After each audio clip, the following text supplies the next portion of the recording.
Lecture है ये devoted है टुवर्ड्स द प्रिंसिपल स्ट्रेसेस, एक बहुत ही इंपॉर्टेंट टॉपिक जो हमने लास्ट लेक्चर किया था, लेक्चर नंबर 9। उसे देखने के बाद आप इस लेक्चर को कंटिन्यू करेंगे तभी आपको ये समझ में आएगा। अदरवाइज जो हम यहाँ पे फॉर्मुलेशन करने जा रहे हैं उसमें आपको थोड़ा सा प्रॉब्लम हो सकता है। ठीक है, तो हम स्टार्ट करते हैं। तो सबसे पहले तो हम बात करते हैं कि प्रिंसिपल स्ट्रेस होती क्या है। तो ध्यान रखिए, the maximum and minimum normal stresses. Normal stresses मैंने यहाँ पे अंडरलाइन कर रखा है, बहुत ही इंपॉर्टेंट वर्ड है। Are sorry called principal stresses and the planes at which principal stresses act are called the principal planes। ये डेफिनेशन जो है 2 मार्क्स के क्वेश्चंस में अक्सर पूछी जाती है, तो आपको याद रखना है। और लास्ट में इसी लेक्चर के हम लोग एक लाइन और डिस्कस करेंगे जिसको हम प्रूफ के बाद लिख रहे हैं, तो आपको बहुत अच्छे से समझ में आएगी वो। तो उस लाइन को भी आपको हमेशा इस डेफिनेशन के साथ ऐड अप करना है। ठीक है, तो यहाँ पे हम पहले तो बात करते हैं कि प्रिंसिपल स्ट्रेसेस जो हैं वो कैसे कैलकुलेट करते हैं। उसके बाद साथ ही साथ हम प्रिंसिपल प्लेन्स के बारे में भी बात करेंगे। ठीक है, तो आपको याद होगा कि हमने जो ट्रांसफॉर्मेशन इक्वेशन ड्राइव की थी लास्ट लेक्चर में, उसमें आपने देखा था कि सिग्मा x1 की जो वैल्यू है that is dependent on theta, यानी कि एलिमेंट को जैसे जैसे हम रोटेट करेंगे यानी थीटा की वैल्यू चेंज करेंगे, तो ऐसा भी हो सकता है कि कोई हमें ऐसा प्लेस मिले जहाँ पे नॉर्मल स्ट्रेस की वैल्यू मैक्सिमम हो रही हो और साथ ही साथ एक जगह पे मिनिमम हो रही हो। ठीक है, कैसे मैक्सिमम मिनिमम होती है आगे हम बात करते हैं। तो ऐसी नॉर्मल स्ट्रेसेस को हम क्या बोलते हैं, प्रिंसिपल स्ट्रेसेस। ठीक है ना, तो हम कैसे करेंगे सॉल्व से। ये इक्वेशन थीटा में वेरिएबल है, हमने क्या किया थीटा के रिस्पेक्ट में उसको डिफरेंशिएट किया। तो आप देखेंगे जब हम इसको डिफरेंशिएट करेंगे राइट हैंड साइड वाले पार्ट को डिफरेंशिएट करके इक्वल टू 0 पुट करिए, तो यहाँ से आपको थीटा पे कंडीशन मिलेगी। कैसे निकालेंगे, फर्स्ट टर्म देखिए यहाँ पे क्या है, इंडिपेंडेंट ऑफ थीटा है तो उसका डिफरेंशिएशन 0। सेकंड टर्म में cos 2 थीटा का डिफरेंशिएशन क्या हो जाएगा माइनस साइन 2 थीटा, और 2 थीटा को डिफरेंशिएट करेंगे 2 से और मल्टीप्लाई आ जाएगा। तो ये रहा फर्स्ट पार्ट। और सेकंड पार्ट में हम क्या करेंगे tau x wise cos of 2 theta, ठीक है, और 2 से फिर मल्टीप्लाई करेंगे तो this value equal to 0। Sine को एक तरफ रखिए, cos को दूसरी तरफ ले जाइए और फिर इसको 10 में इस रिलेशन को बनाइए इस तरीके से। ठीक है ना, तो tan 2 थीटा की वैल्यू हमें से यहाँ से मिल जाएगी 2 tau x y upon sigma x minus sigma y. और हम इसी इक्वेशन को थोड़ा सा चेंज करके लिख सकते हैं। लिखा है हमने यहाँ पे that tan 2 theta p equal to 2 tau x y divide by sigma x minus sigma Y.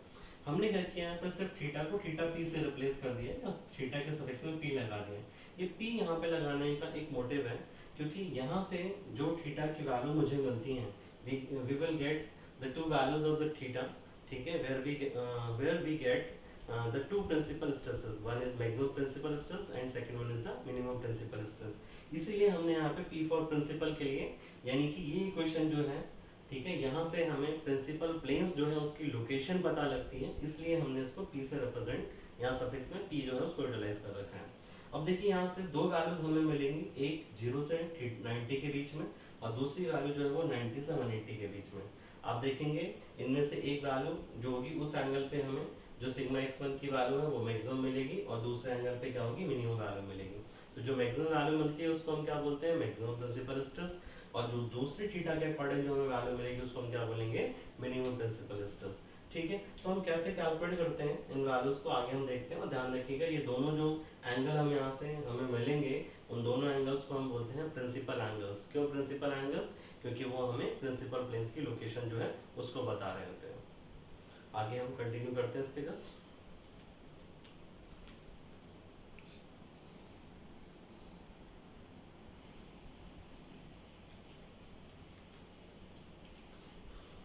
तो अब देखिए जैसे हमने बात करी थी कि एक एंगल जो है वहाँ पे हमें मैक्सिमम प्रिंसिपल स्ट्रेस मिलेगी और दूसरे एंगल की करस्पॉन्डिंग हमें क्या मिलेगी मिनिमम प्रिंसिपल स्ट्रेस। और आप यहाँ से देख रहे हैं कि जो दोनों वैल्यूज होंगी थीटा में they will differ by 90 degree. ठीक है, तो हम बोल सकते हैं कि जो दोनों प्रिंसिपल स्ट्रेसेस हैं वो क्या करती हैं म्यूचुअली परपेंडिकुलर प्लेन्स पे क्या कर रही हैं एक्ट कर रही होती हैं। कैसी ये वैल्यूज मिलती है यहाँ पर देखिए ध्यान से, छोटा सा डायग्राम मैंने बना रखा है। ओरिजिनली एलिमेंट इस तरीके से यानी कि ये वाली फेस जो है यहाँ पे परपेंडिकुलर एक्स एक्सिस की रही होगी। यहाँ पे थोड़ा सा आप चाहें तो उसको नाम दे सकते हैं that this is A, this is B, this is C and this is D. तो एडी क्या थी पहले, एडी फेस क्या थी पहले एक्स एक्सिस के परपेंडिकुलर थी। फिर हमने इस एलिमेंट को रोटेट किया एंटी क्लॉकवाइज डायरेक्शन में, तो आप देखेंगे हमें एक ऐसा एंगल मिल रहा है थीटा पी जहाँ पे हमें क्या है इस प्लेन पे मैक्सिमम नॉर्मल स्ट्रेस की वैल्यू मिल रही है। और वहीं पे जो दूसरा प्लेन है यहाँ पे जो y1 एक्सिस के अलोंग है या y1 वाला जो प्लेन है उसका हॉरिजॉन्टल से एंगल कितना होगा थीटा पी प्लस 90 डिग्री, क्योंकि x1 और y1 के बीच का एंगल कितना है यहाँ पे 90, तो टोटल एंगल हॉरिजॉन्टल से कितना होगा थीटा पी प्लस 90 डिग्री। तो आप देखेंगे दूसरे प्लेन पे जो हमें स्ट्रेस मिलेगी नॉर्मल स्ट्रेस, वो हमारी दूसरी प्रिंसिपल स्ट्रेस होगी। एक चीज़ यहाँ पे ध्यान रखिएगा, ऐसा कंपलसरी नहीं है कि पहला एंगल ही आपको मैक्सिमम प्रिंसिपल स्ट्रेस दे दे और दूसरा मिनिमम देगा। इनमें से किसी पे भी मैक्सिमम किसी पे भी मिनिमम वैल्यू जो है वो आपको मिलेगी। वो वैल्यू जब हम फॉर्मूले में पुट करेंगे तो वहाँ से हमें पता लगेगा कि एग्जैक्टली जो है कौन से वाले प्लेन पे हमें मैक्सिमम और कौन से वाले पे हमें मिनिमम वैल्यू मिलती है। तो आगे हम कैसे सिग्मा 1 और सिग्मा 2 की वैल्यू जो है उसके लिए फॉर्मूला ड्राइव करते हैं, वो हम देखते हैं।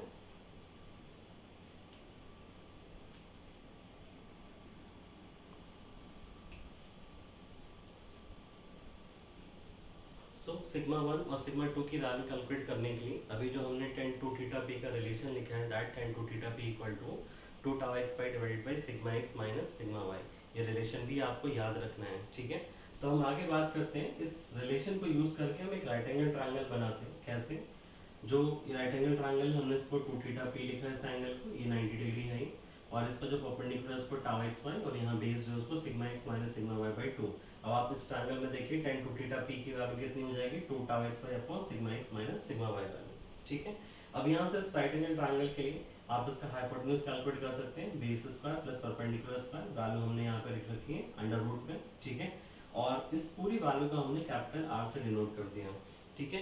ये कैपिटल आर हमने बोला एक कांस्टेंट टाइप से ही, लेकिन हम किसी और नाम उससे भी डिनोट कर सकते थे लेटर से, लेकिन कैपिटल आर से ही क्यों डिनोट किया, इसका भी एक मोटिव है। हम आगे इसके बारे में डिस्कशन करेंगे कि क्यों हमने वहाँ पे उसे कैपिटल आर से ही रिप्रेजेंट किया है। अब देखें इस ट्रायंगल से आप क्या कर सकते हैं, साइन 2 थीटा p की वैल्यू कैलकुलेट कर सकते हैं। कैसे? परपेंडिकुलर अपॉन बेस, यानी कि tau x y upon R, और इसी तरीके से cos 2 थीटा p की वैल्यू क्या हो जाएगी, दिस डिवाइडेड बाय आर, ये हमारे पास हो गई cos 2 थीटा p। आपने अभी जो इक्वेशन लिखी थी सिग्मा x1 की, वो इक्वेशन क्या थी, थीटा में वेरिएबल थी। उसी इक्वेशन को यूज करके हम नॉर्मल स्ट्रेसेस कैलकुलेट करने जा रहे हैं प्रिंसिपल स्ट्रेसेस की वैल्यूज निकालने के लिए, ठीक है। तो इसलिए हमने क्या करा कि उस इक्वेशन में जो थीटा था वहाँ पे हमने उसको थीटा p से रिप्लेस कर दिया।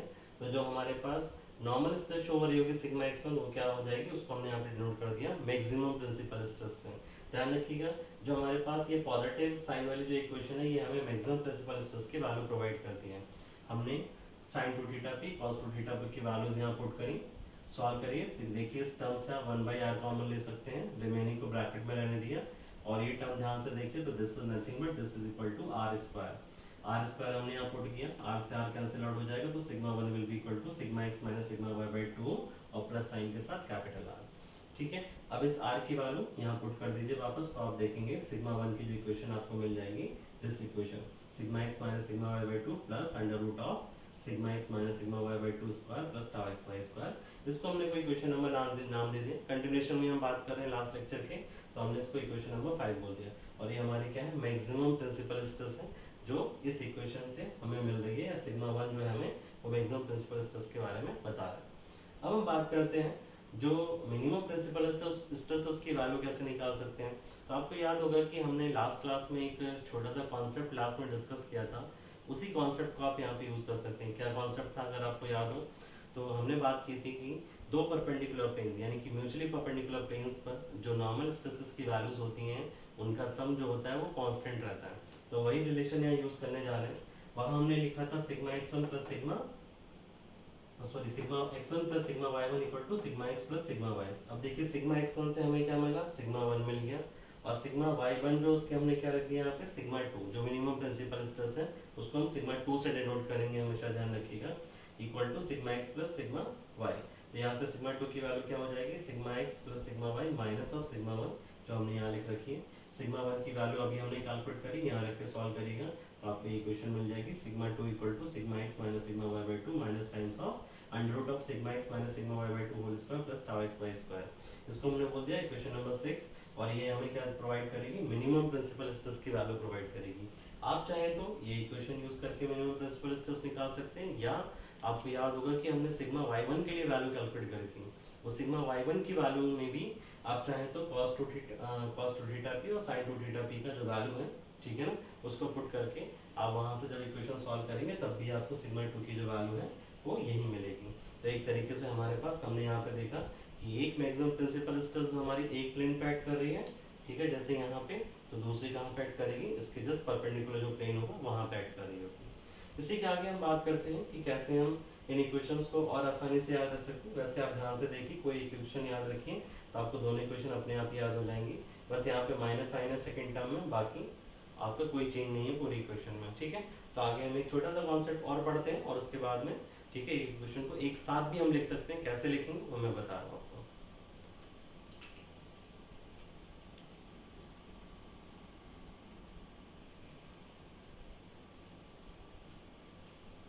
अब देखिए, इक्वेशन 5 और 6 जो हमने कैलकुलेट की थी maximum principal stress minimum principal stress के लिए, इन दोनों इक्वेशंस को हम इस तरीके से लिख सकते हैं, sigma 1, 2 equal to sigma x minus sigma y by two plus minus under root of sigma x minus sigma y by two square plus tau x y square.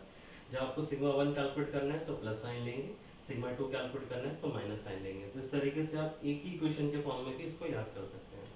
अब हम बात करते हैं कि जो मैक्सिमम प्रिंसिपल स्ट्रेसेस जिन planes पे add कर रही हैं वहाँ पे शियर स्ट्रेस की वैल्यू कितनी होगी। तो हमें, आपको याद होगा कि हमने ट्रांसफॉर्मेशन इक्वेशन ड्राइव की थी शियर स्ट्रेस के लिए, which is tau x1 y1।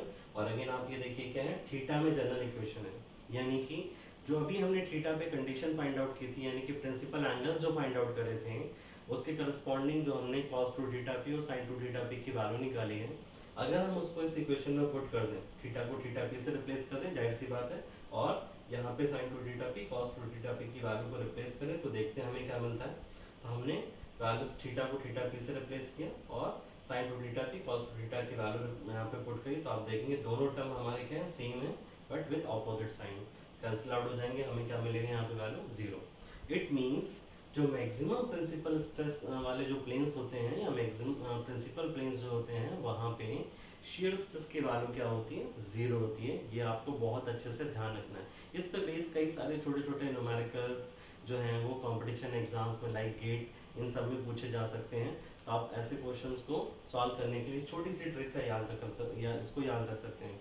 और ध्यान रखिएगा, जो लाइन मैंने आपको बोली थी स्टार्टिंग में डेफिनेशन में कि प्रिंसिपल प्लेन्स और प्रिंसिपल स्ट्रेसेस क्या होती हैं उनको लिखने के लिए, तो वहाँ पे आप हमेशा ये लाइन और ऐड करके चलेंगे उस डेफिनेशन में कि that at principal planes value of shear stress is 0।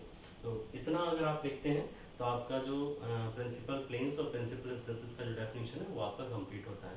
तो इस तरीके से हमने देखा कि किस तरीके से हम प्रिंसिपल स्ट्रेसेस और प्रिंसिपल प्लेन्स और साथ ही साथ प्रिंसिपल प्लेन्स के लोकेशन या प्रिंसिपल एंगल्स की वैल्यू फाइंड आउट करते हैं और प्रिंसिपल प्लेन्स पर शियर स्ट्रेस की वैल्यू क्या होती है, ये हमने आज डिस्कस किया। तो आज हम अपना लेक्चर यहीं पर स्टॉप करते हैं, नेक्स्ट क्लास में हम इससे आगे बात करेंगे। Thank you.